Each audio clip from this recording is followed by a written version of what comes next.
Hello friends, नमस्कार. तर स्वागत आहे तुमचं माझ्या एका नवीन व्हिडिओमध्ये. तर आजचा व्हिडिओ आहे माझा गणपती बाप्पाच्या डेकोरेशनचा. तर यस, गणपती बाप्पाच्या आगमनाची तयारी सुरू झाली आहे आणि मी इथं गणपती बाप्पाच्या डेकोरेशनची तयारी करते. तर मी इथं हे PVCचे पाईप घेतले होते. तर 3-4 वर्षापूर्वी मी PVCचे पाईप घेतले होते आणि तो फक्त मी वरचा साचा तयार करून घेतला होता. आणि जे पाईप होते ते जे आपण उभे करतो ते मी कुंडीत लावायची, त्याच्यात तांदूळ किंवा मग माती वगैरे टाकायची.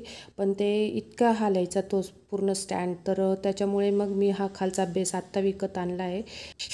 खालचा बेस विकत आणल्यामुळे हे स्टँड उभं करायला अगदी सोपं गेलं होतं आणि पटापट पूर्ण साचा उभा राहिला होता. त्याच्यामुळे काय होतं, ते हालतही नाही जास्त आणि त्याच्यामुळे आपल्याला पाहिजे तसं हेवी आपण फुलांच्या माळा किंवा कर्टेन वगैरे टाकू शकतो. आणि अशा पद्धतीने मी माझा इथं पूर्ण साचा तयार करून घेतला होता गणपती बाप्पाच्या डेकोरेशनचा.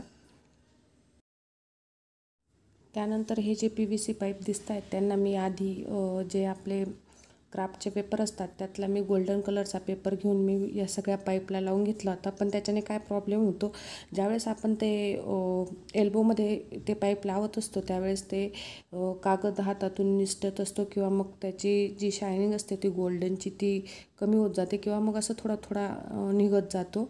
म्हणून मग मी 1-2 वेळा ट्राय केलं, पण आहे तेवढं तसंच राहू दिलं. नंतर काही लावलं नाही. म्हटलं नंतर कर्टेन वगैरे जेव्हा आपण टाकू त्यावेळेस ते झाकलं जाईल म्हणून मी आहे तसंच ठेवून दिलं होतं. आणि अशा पद्धतीनं हा माझा पूर्ण साचा असा रेडी झाला होता. त्यानंतर मी इथं खाली कार्पेट टाकून घेतलं होतं आणि वरूनही अशी नेटचे जे फॅब्रिक मिळतात ते घेऊन आली होती. आणि ह्या फुलांच्या माळा आणि ह्या मणींची माळ वगैरे त्यानं असे दोघं बाजूंनी सेम लावून दिले होते. आणि हे आता डेकोरेशनचे भरपूर साहित्य आता बाजारात मिळतात, तर तसे मला जिथं जे योग्य वाटलं मी तशा पद्धतीने ते लावत गेली. आणि मागून पण छान 2 स्काय ब्लू कलरचं एक बेडशीट टाकलेले आहे आणि हे पुढे असे बेलसारखे ते हँग केलं होतं. आणि अशा पद्धतीने माझं पूर्ण गणपती बाप्पाचं जे डेकोरेशन होतं ते तयार करून रेडी झालं होतं. तुम्ही बघू शकता, अगदी साधं आणि सिंपल होतं पण अगदी सुंदर होतं दिसायला.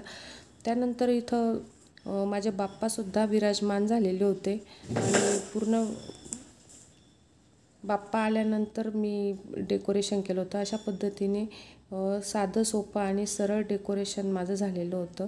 तर कसा वाटला माझा व्हिडिओ मला कमेंट करून नक्की सांगा. तोपर्यंत भेटूयात पुढच्या व्हिडिओमध्ये. Bye bye.